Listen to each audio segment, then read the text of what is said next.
નમસ્કાર વિદ્યાર્થી મિત્રો, કેમ છો? આનંદમાં ને? આજે આપણે 12th સાયન્સમાં બાયોમોલેક્યુલ્સ એટલે કે જૈવિક અણુઓમાં પ્રોટીન જે જૈવિક અણુ છે એમાં પેપ્ટાઇડ બંધની ચર્ચા કરીશું. લાસ્ટ લેક્ચરમાં આપણે જે એમિનો એસિડ જે છે એનું સામાન્ય માહિતી અને વર્ગીકરણ, ત્યારબાદ દ્વિધ્રુવીય સ્વરૂપ જોયું હતું.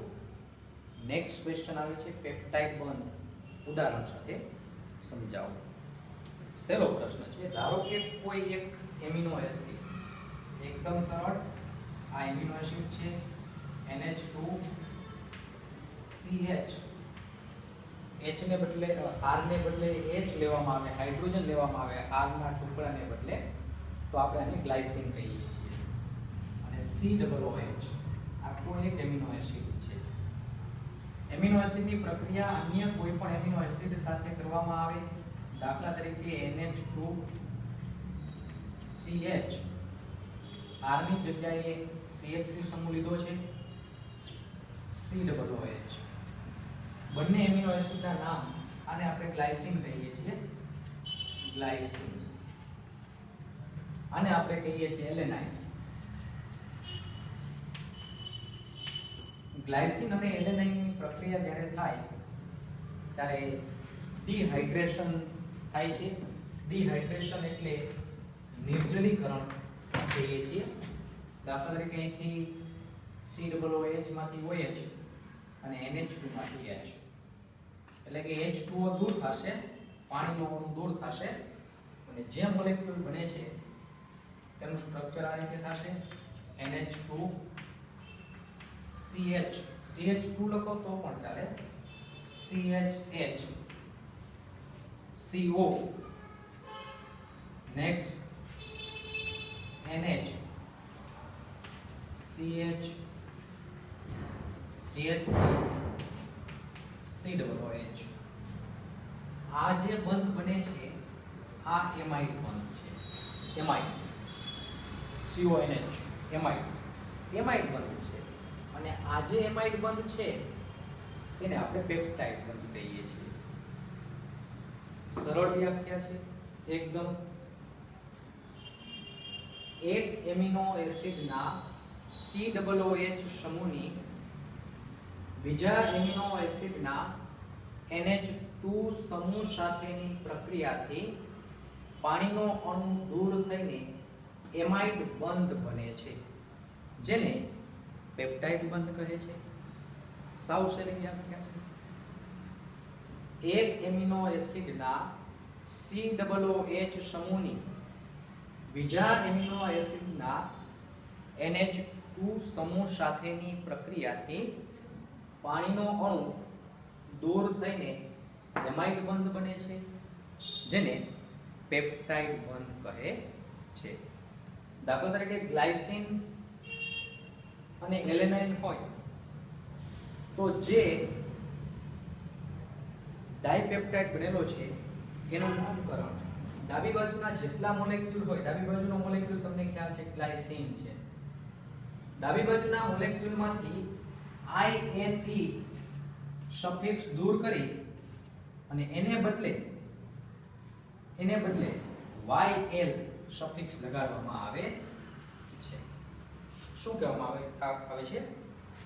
દાખલા તરીકે આ INE પ્રત્યય છે ડાબી બાજુના મોલેક્યુલમાંથી. જમણી બાજુનો મોલેક્યુલ મૂળ નામથી બોલવાનો, બાકી ડાબી બાજુ જેટલા મોલેક્યુલ આપેલા હોય, બરાબર, એ બધામાં INE પ્રત્યય, જેને સફિક્સ કહેવાય, સફિક્સ દૂર કરવાનો, INE. instead of INE we have to apply YL. INE દૂર કરીને આપણે YL લગાડવાનું છે, એટલે નામકરણ થશે ગ્લાયસાઇલ, અથવા ગ્લાયસિલ એલેનાઇન. આવું નામકરણ થશે. GLYCYL, ગ્લાયસાઇલ અથવા ગ્લાયસિલ થઈ જશે. ગ્લાયસાઇલ અથવા ગ્લાયસિલ મૂળ મોલેક્યુલ એના નામથી જોડવાનું છે ગ્લાયસાઇલ એલેનાઇન. આ નામકરણ થશે ગ્લાયસાઇલ એલેનાઇન અથવા ગ્લાયસિલ એલેનાઇન. શું નામકરણ થયું? ગ્લાયસિલ એલેનાઇન. જમણી બાજુનો મોલેક્યુલ છે એ મૂળ નામથી, ડાબી બાજુ જેટલા મોલેક્યુલ આપેલા હોય એ બધા મોલેક્યુલમાં IA ની સફિક્સ દૂર કરવાનો છે, IA ની પ્રત્યય દૂર કરવાનો છે અને YN પ્રત્યય એડ કરવાનો છે. અહીંયા મેં IA ની પ્રત્યય દૂર કરી અને YL પ્રત્યય એડ કરેલો છે, માટે નામકરણ થશે ગ્લાયસાઇલ અથવા ગ્લાયસિલ એલેનાઇન. હજુ આવું પણ બની શકે આ ડાઇપેપ્ટાઇડ છે. બે એમિનો એસિડ જોડાયેલા હોય તો ડાઇપેપ્ટાઇડ બને. યાદ રાખો, બે એમિનો એસિડ જોડાયેલા હોય તો ડાઇપેપ્ટાઇડ બને. ડાઇપેપ્ટાઇડ. જુદા જુદા 3 એમિનો એસિડ જોડાયેલા હોય તો ટ્રાઇપેપ્ટાઇડ. 4 એમિનો એસિડ જોડાયેલા હોય તો ટેટ્રાપેપ્ટાઇડ. 5 જોડાયેલા હોય તો પેન્ટાપેપ્ટાઇડ, હેક્સાપેપ્ટાઇડ, હેપ્ટાપેપ્ટાઇડ, ઓક્ટાપેપ્ટાઇડ. બરાબર છે? આ રીતે. પણ 10 થી વધુ હોય, 10 થી વધુ, તો આપણે તેને પોલીપેપ્ટાઇડ કહીએ છીએ. પોલીપેપ્ટાઇડ. પણ જો સામાન્ય રીતે 100 થી વધુ હોય, 100 થી વધુ હોય, એ આણ્વીય દળ છે ને એ મોર ધેન 10,000 આણ્વીય દળનો એકમ યુ યુનિફાઈડ માસ પ્રતિ 10,000 થી વધુ આણ્વીય દળ હોય સામાન્ય રીતે, તો એ બધા પ્રોટીનના નામથી ઓળખાય છે. પોલીપેપ્ટાઇડ ને પ્રોટીનમાં થોડી અસમંજસ છે. હંમેશમાં ઘણી વખત થોડી ગૂંચવણતાઓ પણ ઉત્પન્ન થાય છે. ઘણી વખત એવું બને કે એમિનો એસિડની સંખ્યા 100 થી વધુ ન હોય છતાં પ્રોટીનના નામથી આપણે ઓળખીએ છીએ. જેમ કે માનવ શરીરમાં રહેલું ઇન્સ્યુલિન. તમને ખ્યાલ છે ઇન્સ્યુલિનમાં, માનવ શરીરમાં જે ઇન્સ્યુલિન જે છે સ્વાદુપિંડમાં ઉત્પન્ન થતો એક અંતઃસ્ત્રાવ છે જે ગ્લુકોઝના ચયાપચયની ક્રિયામાં સંકળાયેલું છે. અને આ ઇન્સ્યુલિન છે એમાં 51 એમિનો એસિડ છે. ટોટલ એમિનો એસિડ 51 છે. એક લાઈનમાં કંઈક 21 એમિનો એસિડ આવે છે અને બીજી લાઈનમાં 30 એમિનો એસિડ છે. એમિનો એસિડ છે એની સંખ્યા 100 કરતાં વધુ નથી. Not more than 100. Even though it's known as a protein, છતાં તે પ્રોટીનના નામથી ઓળખાય છે. બરોબર? એટલે પોલીપેપ્ટાઇડ અને પ્રોટીન છે એમાં થોડીક ગૂંચવણતાઓ જોવા મળે છે. પણ એ યાદ રાખીએ કે બે એમિનો એસિડ જોડાયેલા હોય છે જ તો ડાઇપેપ્ટાઇડ. ડાઇપેપ્ટાઇડમાં પેપ્ટાઇડ બંધ એક હોય, 3 એમિનો એસિડ જોડાયેલા હોય તો ટ્રાઇપેપ્ટાઇડ. ટ્રાઇપેપ્ટાઇડમાં પેપ્ટાઇડ બંધ 2 થશે. ટેટ્રાપેપ્ટાઇડ, પેન્ટાપેપ્ટાઇડ. 10 કરતાં વધુ એમિનો એસિડ હોય તો એ પોલીપેપ્ટાઇડના નામથી ઓળખાય છે. અને જો એમિનો એસિડ 100 કરતાં વધુ જોડાયેલા હોય, આણ્વીય દળ સામાન્ય રીતે 10,000 કરતાં વધુ હોય, તો એ બધા સામાન્ય રીતે પ્રોટીનના નામથી ઓળખાય છે. પણ આમાં થોડી ગૂંચવણતા એ પણ છે કે ઘણી વખત 100 થી વધુ એમિનો એસિડ ન હોય. દાખલા તરીકે માનવ શરીરમાં રહેલું ઇન્સ્યુલિન. ઇન્સ્યુલિનમાં માત્ર 51 એમિનો એસિડ છે. એક હરોળમાં 21 એમિનો એસિડ અને બીજી હરોળમાં 30 એમિનો એસિડ. અને આ એમિનો એસિડ આ જે બે હરોળ છે ને એ ડાયસલ્ફાઇડ બંધથી જોડાયેલી હોય. સિસ્ટાઇન નામનું સલ્ફરયુક્ત એમિનો એસિડ ઇન્સ્યુલિનમાં જોવા મળે છે. તો નામકરણ આ રીતે. હવે એવું બને કે એલેનાઇનને ડાબી બાજુ લ્યો અને ગ્લાયસિનને જમણી બાજુ લ્યો. એલેનાઇન ડાબી બાજુ, ગ્લાયસિન જમણી બાજુ. તો નામકરણમાં ફેરફાર થશે એલેનાઇલ ગ્લાયસિન. આવું નામકરણ પણ થઈ શકે એલેનાઇલ ALAN દૂર કરવાનો ALANYL એલેનાઇલ ગ્લાયસિન GLYCINE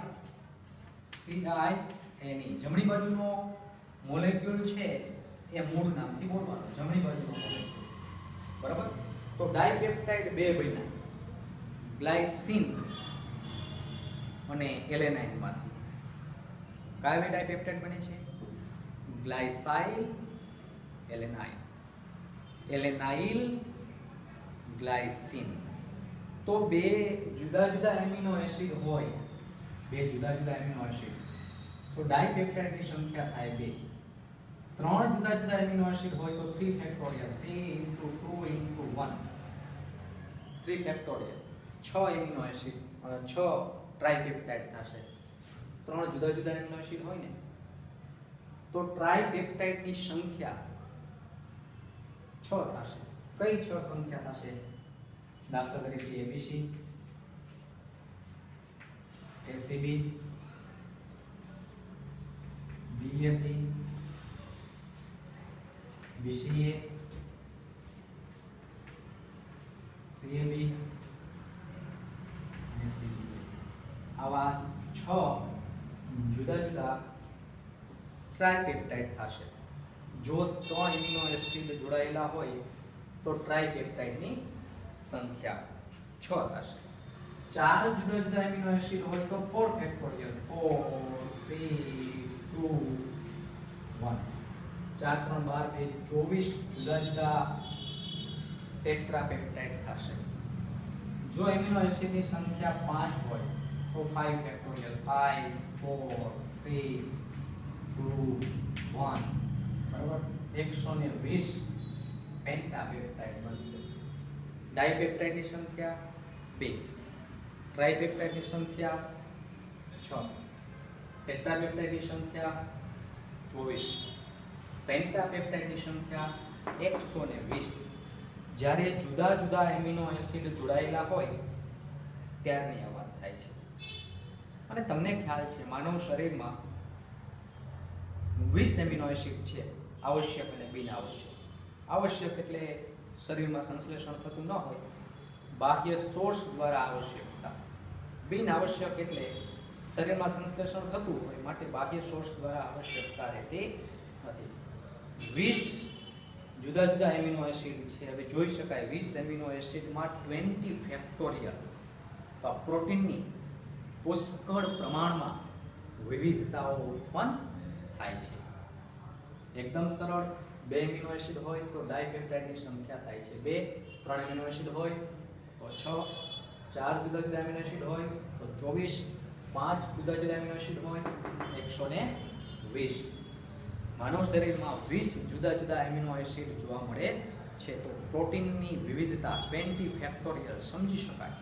પુષ્કળ માત્રામાં પ્રોટીનની વિવિધતાઓ રહેલી છે હવે પ્રોટીનનું જો સામાન્ય સ્ટ્રક્ચર સામાન્ય બંધારણ આપવું હોય પ્રોટીન કે પોલીપેપ્ટાઇડ તો એકદમ સરળતાથી આપી શકાય છે પ્રોટીન એકદમ સરળતાથી આપી શકાય છે જો તેને આ NH2 છે પણ આપણે શૃંખલાને ઇનકમ્પ્લીટ બતાવી હોય તો આ રીતે આ 1 એટલે NH2 માંથી એક હાઇડ્રોજન ઓછો કર્યો નેક્સ્ટ CH આ H ની જગ્યાએ હું R લઈ લઉં છું CHR ખબર નથી આપણને કે R ના ટુકડા તરીકે શું આવેલું છે કારણ કે R ના ટુકડા તરીકે હાઇડ્રોજન હોઈ શકે મિથાઇલ હોઈ શકે વગેરે સમૂહ પરમાણુ હોઈ શકે નેક્સ્ટ CO નેક્સ્ટ ફરી પાછું NH CH R CO આ જે ભાગ છે તે અસંખ્ય વખત રિપીટ પામે NH CHR CO NH CHR CO આ N નું મૂલ્ય સામાન્ય રીતે કેટલું હોય જો ટોટલ એમિનો એસિડની સંખ્યા 10 કરતા વધુ હોય બરાબર તો એ પોલીપેપ્ટાઇડ અને જો એમિનો એસિડની સંખ્યા સામાન્ય રીતે 100 કરતા વધે તો પ્રોટીન આ પ્રોટીનનું સામાન્ય સ્ટ્રક્ચર છે બીજું એ પણ યાદ રાખો કે પોલીપેપ્ટાઇડ કે પ્રોટીનનું બંધારણ દોરવું હોય, આ બંધારણ પોલીપેપ્ટાઇડ કે પ્રોટીન છે, પ્રોટીન કે પોલીપેપ્ટાઇડ છે, એનું બંધારણ દોરવું હોય તો એક સામાન્ય રૂલ છે કે n છેડાને હંમેશા ડાબી બાજુ રાખવો, જેને n ટર્મિનલ રેસિડ્યુ કહેવાય, ગુજરાતીમાં કહેવાય n અંતસ્થ અવશેષ, c terminal residue right hand side, c અંતસ્થ અવશેષ વાળો ભાગ જમણી બાજુ. તો આ પેપ્ટાઇડ બંધમાં સામાન્ય રીતે આટલી ચર્ચા કરેલી છે. સિમ્પલ, એકદમ સરળ છે, છતાં પણ પેપ્ટાઇડ બંધની વ્યાખ્યા એક એમિનો એસિડના COOH સમૂહની બીજા એમિનો એસિડના NH2 સમૂહ સાથેની પ્રક્રિયાથી પાણીનો અણુ દૂર થઈને એમાઇડ બંધ બને છે. આ એમાઇડ બંધને પેપ્ટાઇડ બંધ કહે છે. જો બે જુદા જુદા એમિનો એસિડ હોય તો ડાઇપેપ્ટાઇડ, 3 હોય તો ટ્રાઇપેપ્ટાઇડ, 4 હોય તો ટેટ્રાપેપ્ટાઇડ, 10 કે તેના કરતા વધુ એમિનો એસિડ આવેલા હોય પછી આમાં સમાન કે અસમાન જે હોય એ પોલીપેપ્ટાઇડ. જો એમિનો એસિડની સંખ્યા 100 કે તેના કરતા વધુ હોય અને આણ્વીય દળ સામાન્ય રીતે 10,000 કરતા વધુ હોય તો એ પ્રોટીનના નામથી ઓળખાય છે.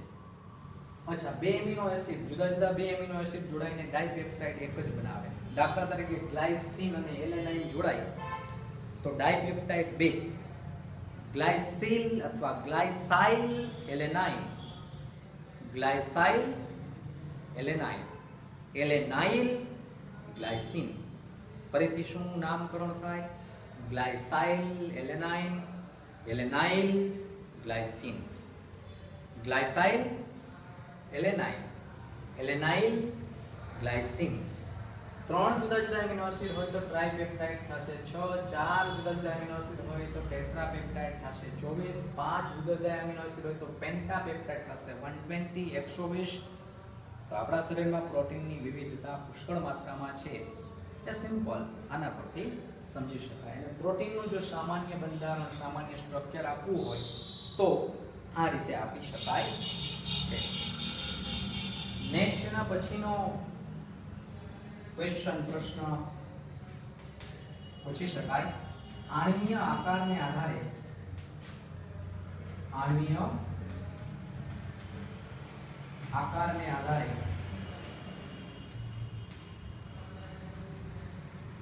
આણ્વીય આકારને આધારે પ્રોટીનનું વર્ગીકરણ આપો. પ્રોટીનના પ્રકારનો, પ્રોટીનના પ્રકાર.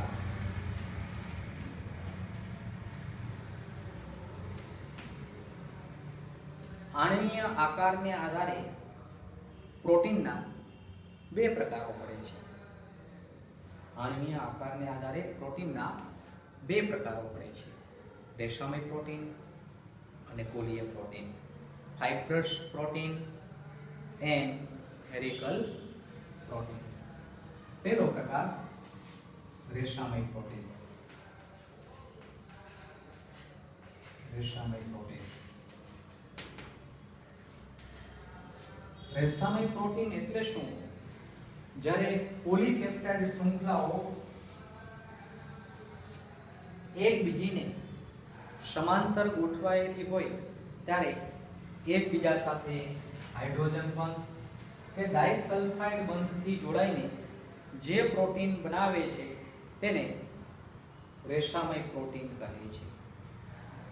જ્યારે પોલીપેપ્ટાઇડ શૃંખલાઓ એકબીજીને સમાંતર ગોઠવાયેલી હોય ત્યારે એકબીજા સાથે હાઇડ્રોજન બંધ કે ડાઇસલ્ફાઇડ બંધથી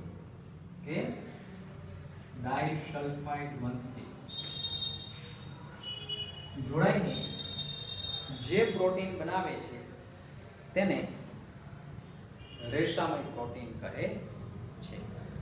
ફરીથી રેશમય પ્રોટીન, જ્યારે પોલીપેપ્ટાઇડ શૃંખલાઓ એકબીજાને સમાંતર ગોઠવાયેલી હોય ત્યારે, જ્યારે પોલીપેપ્ટાઇડ શૃંખલાઓ એકબીજાને સમાંતર ગોઠવાયેલી હોય ત્યારે એકબીજા સાથે હાઇડ્રોજન બંધ કે ડાઇસલ્ફાઇડ બંધથી જોડાઈને જે પ્રોટીન બનાવે છે તેને રેસામય પ્રોટીન કહે છે. દાખલા તરીકે વાળ ઊન કે સિલ્કમાં રહેલું, રેશમમાં રહેલું કેરોટીન,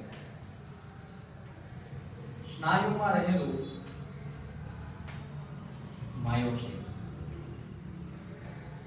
સ્નાયુમાં રહેલું માયોસિન, આ ફાઇબ્રસ પ્રોટીનના, રેશમય પ્રોટીનના ઉદાહરણ છે.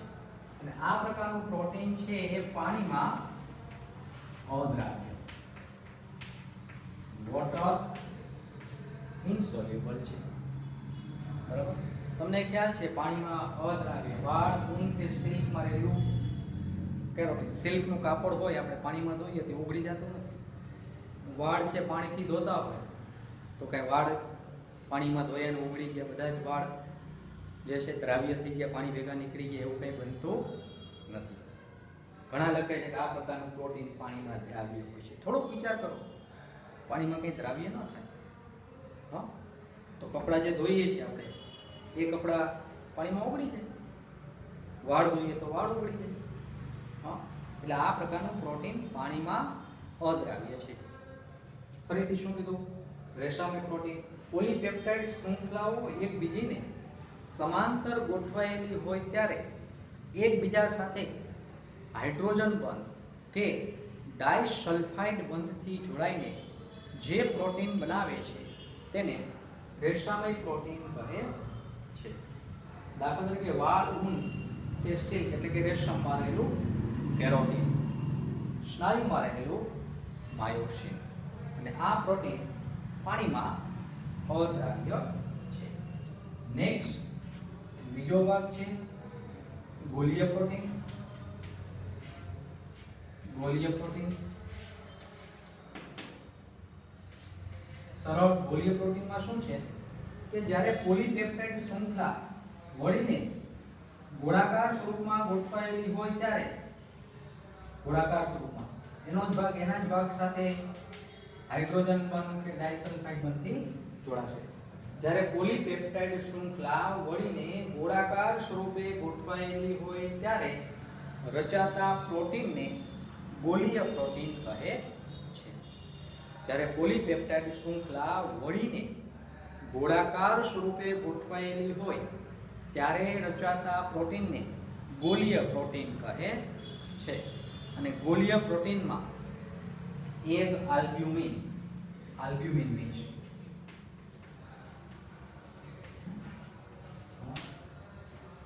નેક્સ્ટ એક આલ્બ્યુમિન, ઇન્સ્યુલિન વગેરે.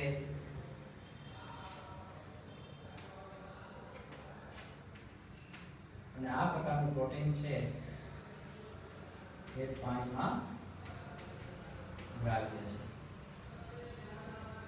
ફરીથી જ્યારે પોલીપેપ્ટાઇડ શૃંખલાઓ એકબીજાને સમાંતર ગોઠવાયેલી હોય ત્યારે હાઇડ્રોજન બંધ કે ડાઇસલ્ફાઇડ બંધથી જોડાઈને જે પ્રોટીન બનાવે છે તેને રેસામય પ્રોટીન કહે છે. વાળ ઊન કે સિલ્કમાં રહેલું કેરોટીન અને સ્નાયુમાં રહેલું માયોસિન પાણીમાં અદ્રાવ્ય.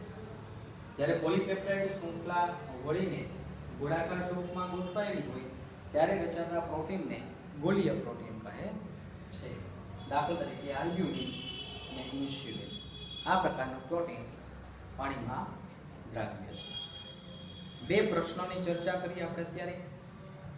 પહેલો પ્રશ્ન પોલીપેપ્ટાઇડ બંધ ઉદાહરણ સાથે સમજાવો.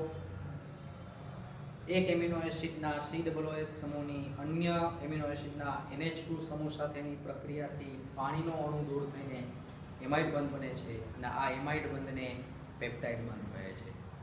દાખલા તરીકે 2 એમિનો એસિડ હોય તો ડાઇપેપ્ટાઇડ, 3 હોય તો ટ્રાઇપેપ્ટાઇડ, 4 હોય તો ટેટ્રાપેપ્ટાઇડ, 10 કરતાં વધુ હોય તો પોલીપેપ્ટાઇડ અને સામાન્ય રીતે 100 કરતાં વધુ હોય તો પ્રોટીન. 2 જુદા જુદા એમિનો એસિડથી ડાઇપેપ્ટાઇડ 2 બને, 3 જુદા જુદા એમિનો એસિડથી ટ્રાઇપેપ્ટાઇડ 6 બને, 4 જુદા જુદા એમિનો એસિડથી ટેટ્રાપેપ્ટાઇડ 24 બને, 5 જુદા જુદા એમિનો એસિડથી પેન્ટાપેપ્ટાઇડ 120 બને. તો આપણા શરીરમાં 20 જેટલા એમિનો એસિડ, તો પ્રોટીનની વિવિધતા વધુ સમજી શકાય અને પ્રોટીનનું સામાન્ય બંધારણ અહીંયા સુધી એ ચર્ચા કરેલી છે. નેક્સ્ટ, આણ્વીય આકારને આધારે પ્રોટીનના પ્રકારો. બે પ્રોટીન છે, રેશમય પ્રોટીન અને ગોળીય પ્રોટીન. નેક્સ્ટ, એના પછીનો પ્રશ્ન આવે છે નેક્સ્ટ ક્વેશ્ચન, એટલે પ્રોટીનના પ્રાથમિક, દ્વિતીયક, તૃતીયક અને ચતુર્થક બંધારણ વિશે ચર્ચા કરો. પ્રોટીનના પ્રાથમિક, દ્વિતીયક, તૃતીયક અને ચતુર્થક બંધારણ વિશે ચર્ચા કરો. પ્રોટીનના પ્રાથમિક, દ્વિતીયક, તૃતીયક અને ચતુર્થક બંધારણ વિશે ચર્ચા કરો.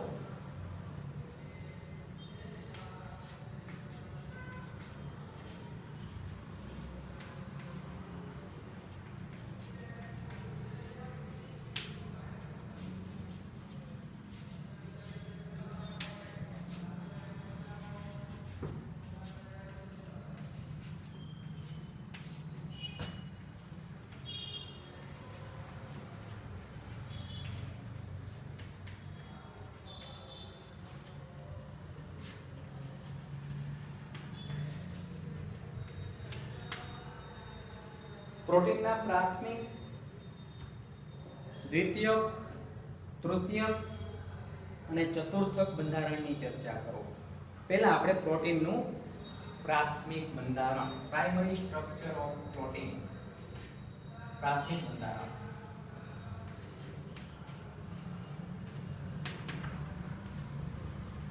પ્રોટીનના પ્રાથમિક બંધારણમાં એક કે વધારે પોલીપેપ્ટાઇડ શૃંખલાઓ રહેલી હોય છે. એક કે વધારે પોલીપેપ્ટાઇડ શૃંખલાઓ. આ એક કે વધારે પોલીપેપ્ટાઇડ શૃંખલાઓ હોય છે તેમાં એમિનો એસિડ ચોક્કસ ક્રમમાં ગોઠવાયેલા હોય છે. એમિનો એસિડ ચોક્કસ ક્રમમાં ગોઠવાયેલા હોય છે. જો તમે એમિનો એસિડના ક્રમમાં ફેરફાર કરો તો પ્રોટીન બદલી જશે. એટલે ખાસ યાદ રાખો, પ્રોટીનના પ્રાથમિક બંધારણમાં એક કે વધારે પોલીપેપ્ટાઇડ શૃંખલાઓ હોય છે. એક કે તેથી વધુ પોલીપેપ્ટાઇડ શૃંખલા તો હોય. ધારો કે આ પોલીપેપ્ટાઇડ શૃંખલા છે તો આમાં એમિનો એસિડ ચોક્કસ ક્રમમાં હોય. દાખલા તરીકે આ એમિનો એસિડ જે છે એ ચોક્કસ ક્રમમાં છે, ચોક્કસ ક્રમમાં છે, બરાબર. એમિનો એસિડ ચોક્કસ ક્રમમાં ગોઠવાયેલા હોય છે અને એમિનો એસિડના ક્રમમાં ફેરફાર કરો તો પ્રોટીનમાં ફેરફાર થાય છે. એટલે એક કે વધારે પોલીપેપ્ટાઇડ શૃંખલાઓ અને આ પોલીપેપ્ટાઇડ શૃંખલાઓ જે છે એ સામાન્ય રીતે એમિનો એસિડનો ચોક્કસ ક્રમ જોવા મળે છે અને એના ક્રમમાં ફેરફાર કરવાથી પ્રોટીન બદલી જાય છે. નેક્સ્ટ, પ્રોટીનનું દ્વિતીયક બંધારણ. પ્રોટીનનું દ્વિતીયક બંધારણ, primary structure. Next to secondary structure. Secondary structure of protein, પ્રોટીનનું દ્વિતીયક બંધારણ. પ્રોટીનના દ્વિતીયક બંધારણમાં બે પ્રકારના બંધારણોનો સમાવેશ કરવામાં આવે છે, આલ્ફા અને બીટા. આલ્ફા એટલે હેલિક્સ અને બીટા એટલે પ્લીટેડ. હેલિક્સ એટલે સર્પિલાકાર અને પ્લીટેડ એટલે ગળી વાળેલા કાગળ જેવો આકાર. બે પ્રકારના બંધારણ. પહેલું બંધારણ આલ્ફા હેલિક્સ. પહેલું બંધારણ આલ્ફા એટલે જેને આપણે કહીએ છીએ હેલિક્સ બંધારણ. હેલિક્સ ને સર્પિલ આકાર પણ કહી શકાય, સર્પિલ આકાર. અને બીજું બંધારણ બીટા, જેને આપણે પ્લીટેડ કહીએ છીએ. પ્લીટેડ એટલે ગળી વાળેલા કાગળ જેવું અથવા પડદા જેવું બંધારણ. ગળી વાળેલા પડદા જેવું બંધારણ. જો બંને બંધારણમાં જે છે એ સામાન્ય રીતે શું ફેરફાર છે? બે પ્રકારના બંધારણ છે, આલ્ફા અને બીટા. આલ્ફા હેલિક્સ અને બીટા જે છે એ પ્લીટેડ બંધારણ છે. આલ્ફા હેલિક્સ બંધારણમાં આ પ્રકારે આ પોલીપેપ્ટાઇડ શૃંખલા છે.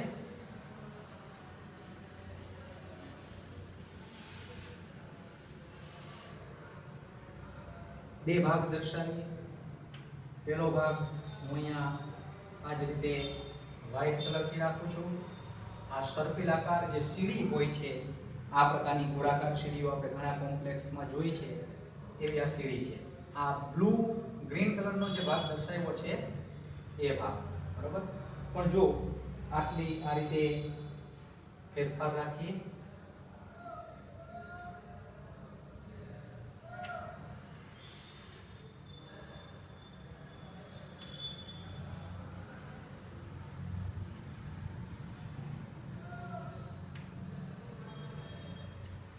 આ પોલીપેપ્ટાઇડ શૃંખલા છે.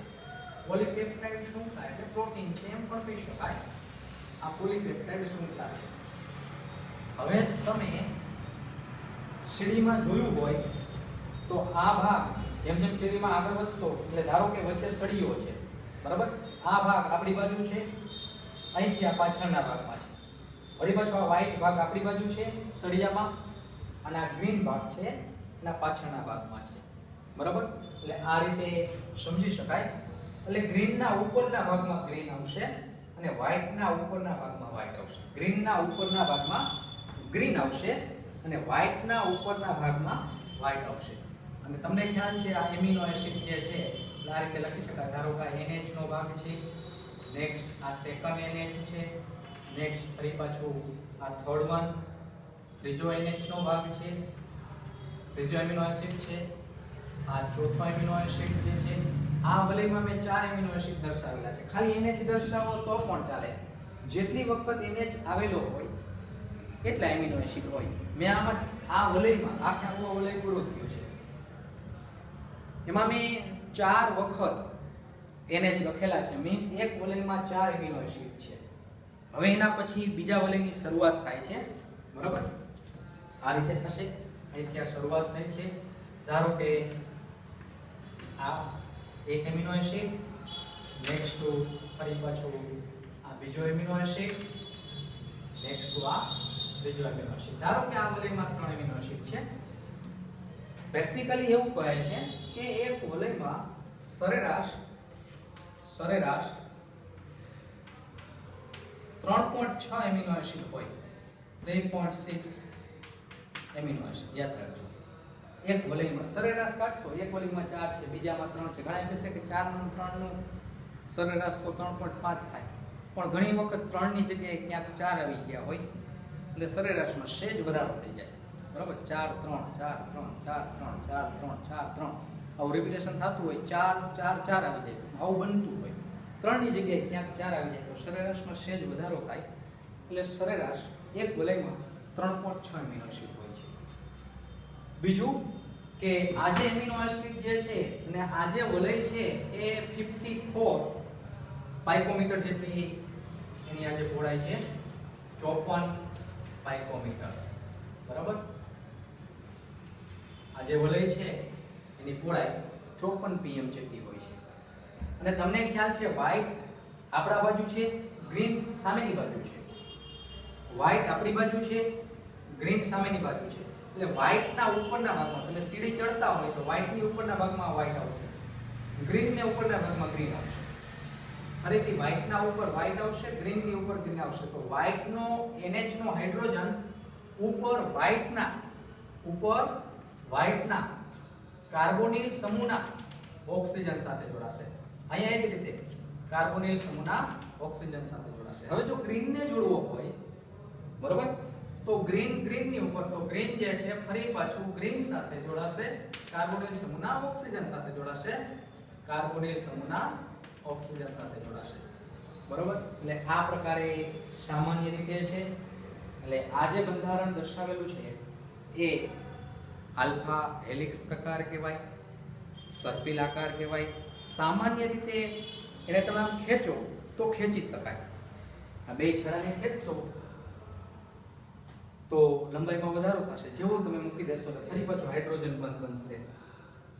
NH નો હાઇડ્રોજન કાર્બોનિલ સમૂહના ઓક્સિજન સાથે જોડાશે એટલે ફરી પાછું જે આકાર છે મૂળ આકારમાં આવશે. આપણા શરીર, આપણું જે વાળ છે, ઊન છે, આ બધા હેલિક્સ પ્રકારના બંધારણ ધરાવે છે એવું કહી શકાય.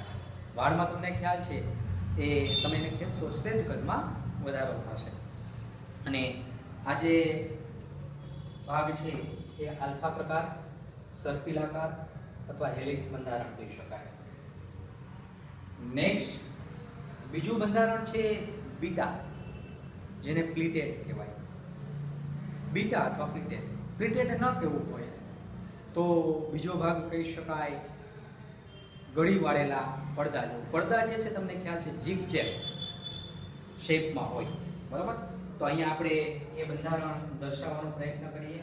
સહેલું બંધારણ છે, આમાં કાંઈ અઘરું છે નહીં, બરાબર?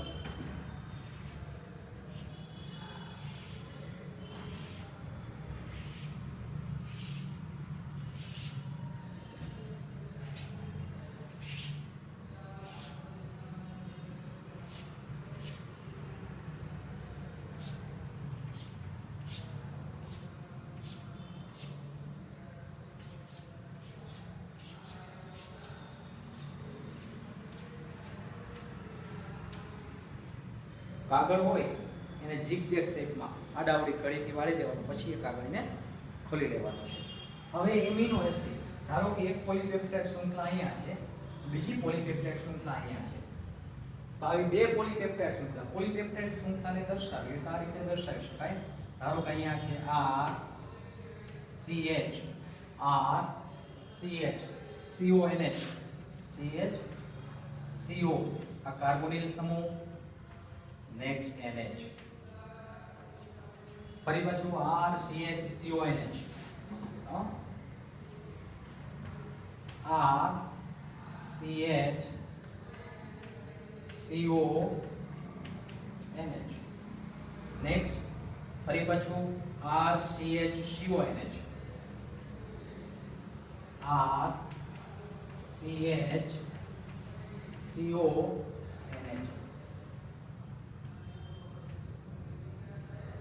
આ પ્રકારે સેમ આવી જ સમાન છેડાવાળી પોલીપેપ્ટાઇડ શૃંખલા સામે આવી છે.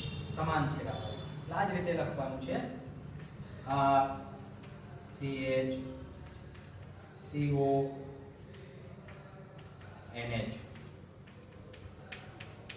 R CH CONH, RCH CONH. આનો જેવો છેડો છે C છેડો, એ છેડો, એ બે છેડા સરખા છે એટલે બે પોલીપેપ્ટાઇડ શૃંખલાઓ બે જુદી જુદી રીતે ગોઠવાય. પેરેલલ અથવા એન્ટી પેરેલલ, સમાંતર અથવા વિષમ રીતે.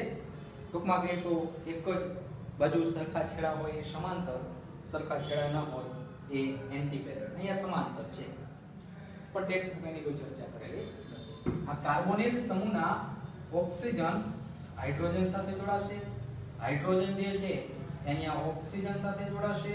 તો આવા હાઇડ્રોજન બંધ જે છે એ રચાયેલા હોય છે. અને આ જે હાઇડ્રોજન બંધ રચાયેલા હોય છે પરિણામે કહી શકાય કે આ જે શૃંખલાઓ જે છે એ બીટા પ્લીટેડના નામથી ઓળખાય છે.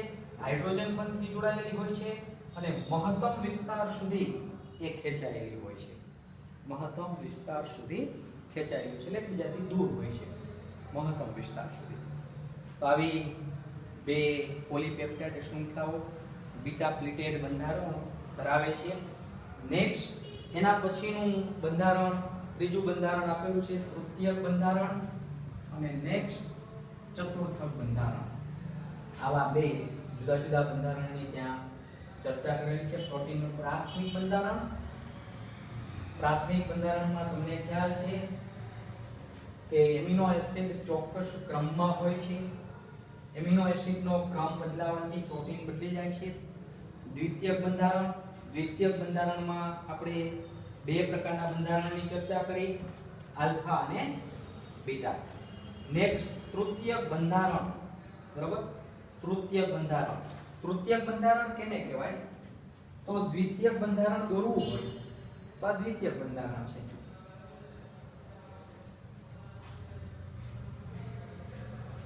આ દ્વિતીયક બંધારણ છે, બરાબર?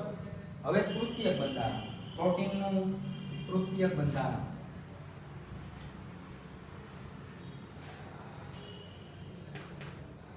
જ્યારે દ્વિતીયક બંધારણ વળીને ગોઠવાયેલું હોય, વળીને ગોઠવાયેલું હોય ત્યારે રચાતા બંધારણને તૃતીયક બંધારણ કહે છે. દાખલા તરીકે આ દ્વિતીયક બંધારણ છે, આ દ્વિતીયક બંધારણ છે. દ્વિતીયક બંધારણ વળીને ગોઠવાયેલું હોય, મારો કે વળીને આ રીતે ગોઠવાયેલું છે, બરાબર? જ્યારે દ્વિતીયક બંધારણ વળીને ગોઠવાયેલું હોય ત્યારે રચાતા બંધારણને પ્રોટીનનું તૃતીયક બંધારણ કહે છે. અને આ જે તૃતીયક બંધારણ છે એમાં જુદા જુદા પ્રકારના બંધ જોવા મળે છે. હાઇડ્રોજન બંધ હોય, હાઇડ્રોજન બંધ હોય, વાન ડર વાલ્સ બંધ હોય, નેક્સ્ટ ટુ વાન ડર વાલ્સ બંધ ઉપરાંત હાઇડ્રોજન બંધ, વાન ડર વાલ્સ બંધ, સ્થિર વિદ્યુતીય બંધ છે, સ્થિર વિદ્યુતીય બંધ, બરાબર? ડાઇસલ્ફાઇડ બંધ.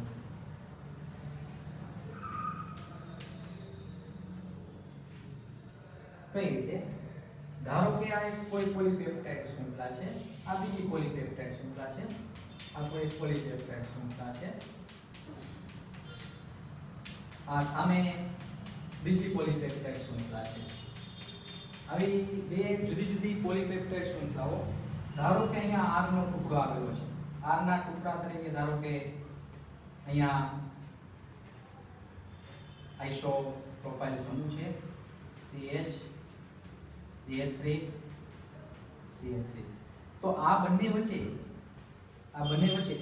જે આકર્ષણ બળ ઉત્પન્ન થશે, વિશ્વનો દરેક પદાર્થ બીજા પદાર્થને આકર્ષે છે, સાર્વત્રિક આકર્ષણ બળ.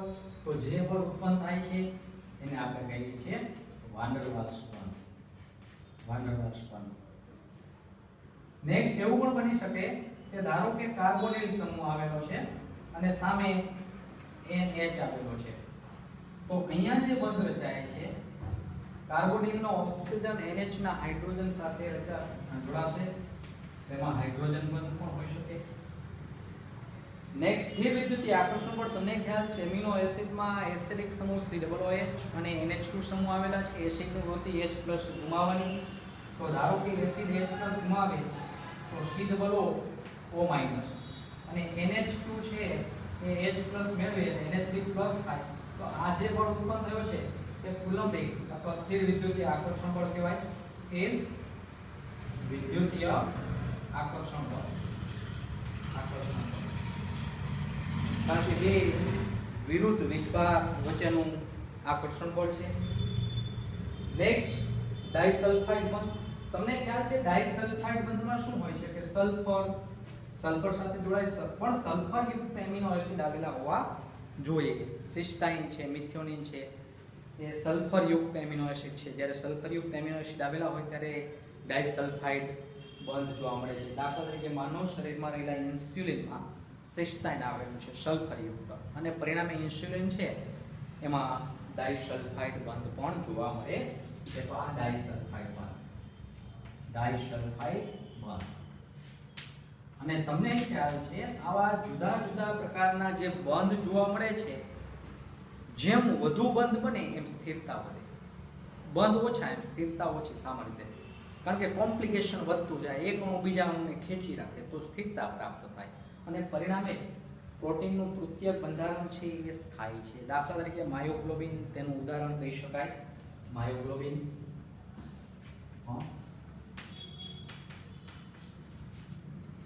માયોગ્લોબિન ફરીથી શું કહી શકાય? જ્યારે દ્વિતીયક બંધારણ છે, પ્રોટીનનું દ્વિતીયક બંધારણ વળીને ગોઠવાયેલું હોય ત્યારે રચાતા બંધારણને પ્રોટીનનું તૃતીયક બંધારણ કહે છે. પ્રોટીનનું તૃતીયક બંધારણ છે એ જુદા જુદા પ્રકારના બંધ જોવા મળે છે. કયા પ્રકારના બંધ જોવા મળે છે? તો હાઇડ્રોજન બંધ, ડાઇસલ્ફાઇડ બંધ, વાન ડેર વાલ્સ બંધ, સ્થિર વિદ્યુતીય આકર્ષણ બળ. અને આ બધા જ બંધો જે છે એ સામાન્ય રીતે પ્રોટીનને સ્થાયી બનાવે છે. દાખલા તરીકે માયોગ્લોબિન. અને નેક્સ્ટ લાસ્ટ વન, છેલ્લું બંધારણ પ્રોટીનનું ચતુર્થક બંધારણ. ચતુર્થક બંધારણ જે છે એમાં સામાન્ય રીતે દ્વિતીયક બંધારણ કરતા તૃતીયક બંધારણ કોમ્પ્લિકેટેડ છે અને તૃતીયક બંધારણ કરતા ચતુર્થક બંધારણ. ચતુર્થક બંધારણ કેને કહેવાય? જ્યારે પ્રોટીન છે એમાં પોલીપેપ્ટાઇડ શૃંખલાઓ આવેલી હોય અને આ શૃંખલા એકબીજા સાથે કોમ્પ્લિકેશનથી જોડાય. આ શૃંખલાને ઉપ એકમ કહેવાય. ફરીથી પ્રોટીનમાં પોલીપેપ્ટાઇડ શૃંખલાઓ હોય અને આ શૃંખલાઓને આપણે ઉપ એકમો કહીએ છીએ. અને આ એકબીજા સાથે સામાન્ય બધા જ પ્રકારના બંધથી જોડાયેલું હોય. હાઇડ્રોજન બંધ હોય, વાન ડેર વાલ્સ બંધ હોય, ડાઇસલ્ફાઇડ બંધ હોય, સ્થિર વિદ્યુતીય આકર્ષણ બંધ હોય અને જેનું બંધારણ દર્શાવવું હોય એ પ્રકારના પ્રોટીનનું તો આ પ્રકારે કહી શકાય. ધારો કે આવું છે. આ તો હજુ તૃતીયક બંધારણ થયું છે, પણ હજુ વધારાનો જે ભાગ છે એ ધારો કે આવી શૃંખલાઓ પણ આવેલી હોય. બરાબર? તો આવા અસંખ્ય આવા કેટલાય ભાગો આવેલા હોય અને પ્રોટીનને વધુ ને વધુ ગૂંચ કોમ્પ્લિકેટેડ બનાવે. બરાબર? પરિણામે આવા જે ભાગ જે છે, આવા જે પ્રોટીન છે એને સામાન્ય રીતે ચતુર્થક પ્રોટીન કહેવામાં આવે છે. અને દાખલા તરીકે માનવ શરીરમાં રહેલું હિમોગ્લોબિન.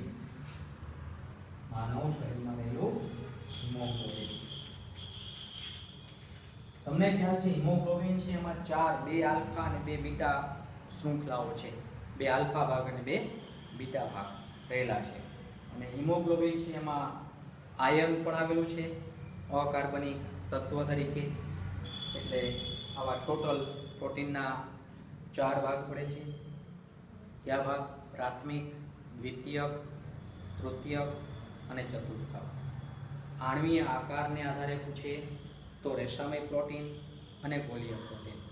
પણ એમ કીધું ભાઈ પ્રાથમિક, દ્વિતીયક, તૃતીયક અને ચતુર્થક બંધારણ સમજાવો. પ્રાથમિક બંધારણ છે, દ્વિતીયક બંધારણ હેલિક્સ અથવા ઝિગઝેગ, બીટા પ્લેટેટ. તૃતીયક બંધારણ છે, દ્વિતીયક બંધારણ વળીને ગોઠવાયેલું હોય ત્યારે તૃતીયક બંધારણ. આ બધા જ પ્રકારના બંધ જોવા મળે છે. અને ચતુર્થક બંધારણ અહીંયા સુધી આપણે રાખીએ છીએ.